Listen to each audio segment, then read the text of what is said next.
কলেজে পড়তে গিয়ে মেয়েরা কি করতেছে এখন দেখেন, কলেজে পড়তে গিয়ে মেয়েরা কি করতেছে দেখেন। আর আপনি আপনার মেয়েকে কলেজে ওখানে পড়তে পাঠাচ্ছেন, ওখানে হোস্টেলে রাখছেন, যেখানে একটা মেয়েকে নবী সাল্লাল্লাহু আলাইহি ওয়াসাল্লাম মাহরাম ছাড়া সফর করতে নিষেধ করছেন, সেখানে আপনি আপনার মেয়েকে কোন শিক্ষায় শিক্ষিত করার জন্য রাতের পর রাত সেখানে কাটাচ্ছেন?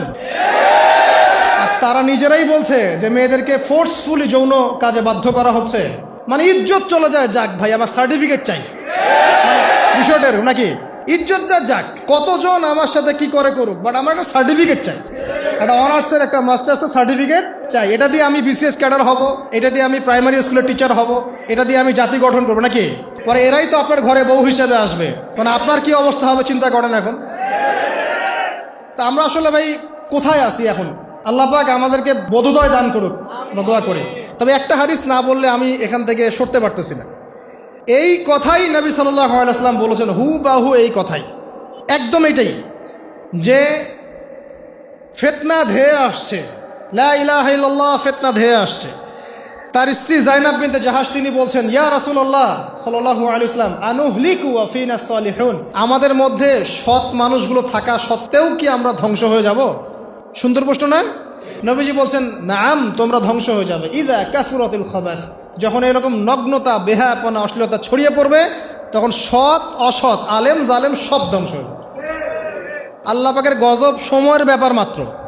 আল্লাহ পাক শুধু আসমানি বালাই দেন না, জমিনি বালাও দিতে পারেন। আল্লাহ পাক মুসলিমে ফাসাদ লাগিয়ে দিতে পারেন। আল্লাহ পাক বহিঃশত্রুকে আপনার উপর চাপিয়ে দিতে পারেন। আল্লাহ পাক দুর্ভিক্ষ দিতে পারেন। আল্লাহ পাক মহামারী দিতে পারেন। আল্লাহ পাক কুন বললে ফায়াকুন হতে পারে।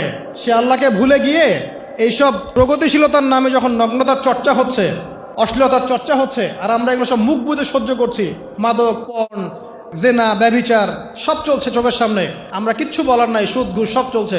এটা সময়ের ব্যাপার যে আল্লাহ পাকের গজব কখন আসবে। আর যখন আসবে, আলেম জালেম কাউরে ছাড়বে না ইনশাআল্লাহ, আমারে আপনারে কাউরে ছাড়বে না ইনশাআল্লাহ, দেখে নিয়ে। আরেকটা কথা নবীজি বলছেন, দুই শ্রেণীর মানুষ আসবে কিয়ামতের আগে আগে, আমি দেখি নাই। তখন সাহাবীরা বলছেন, কারা ইয়া রাসূলুল্লাহ? একজন বলছেন, এক শ্রেণী হচ্ছে এমন এক শ্রেণীর পুরুষ। কারা এরা? পুরুষ, যাদের হাতে লম্বা লম্বা লাঠি থাকবে, লাঠি, এই লাঠি দিয়ে তারা মানুষকে পিটাবে। কি আপনারা বুঝতে পারেন না কারা? আপনি নিজেও তার মধ্যে আছেন, আপনার ভাইও তার মধ্যে আছে। আপনি এবং আপনার ভাই দুজনেই এই কাজ করছেন, ভাইয়ে ভাই মারামারি করছেন, সবার হাতেই লাঠি আছে না? আছে। অথচ উভয় মুসলিম, আর একজন মুসলিম যখন আরেকজন মুসলিমের এগেনস্টে যুদ্ধ করতে যায় বা এরকম মারামারি করতে যায় না, যে মরবে আর যে মারবে উভয়ই অপরাধী, উভয় অপরাধী। হাদিস রিয়াদুস সালেহিন বইয়ের মধ্যেও আছে, দেখে নিয়ে। তারপরে দ্বিতীয় শ্রেণী হচ্ছে, নবীজি বলছেন নিসাউন, এক শ্রেণীর মহিলা আসবে, আমি দেখি নাই, মানে ওই যুগে ছিল না। আইয়ামে জাহেলিয়াতের বর্বর যুগেও এরকম মেয়ে ছিল না। তার মানে বুঝতে পারছেন, আইয়ামে জাহেলিয়াতের যে যুগটাকে এখন বর্বর বলে না, বর্বর, সেকেলে, মধ্যযুগীয় এইসব কথা বলে না, ওই যুগেও এই মানুষগুলো ছিল না। তার মানে নবীজি বলছেন, আমি দেখিনি, লাম আরাহুমা, আমি ওদেরকে দেখি নাই। তারা কারা? নিসাউন, এক শ্রেণীর মহিলা, কাসিয়াতুন আরিয়া, যারা কাপড় পরবে বাট নগ্ন থাকবে, কাপড় পরবে কিন্তু নগ্ন থাকবে। মুমিলাত মাইলাত, নিজেও মানুষকে আকৃষ্ট করবে, আবার নিজে আকৃষ্টও হবে। তারা জান্নাতে যাবেও না, জান্নাতের গন্ধও পাবে না। নেন এবার এখন দেখেন, একটু ভেবে দেখেন যে আমার ঘরে কি সেরকম মেয়ে আছে কি না, আমার ঘরে সেরকম বোন আছে কি না, আমার ঘরে তেমন ওয়াইফ আছে কি না।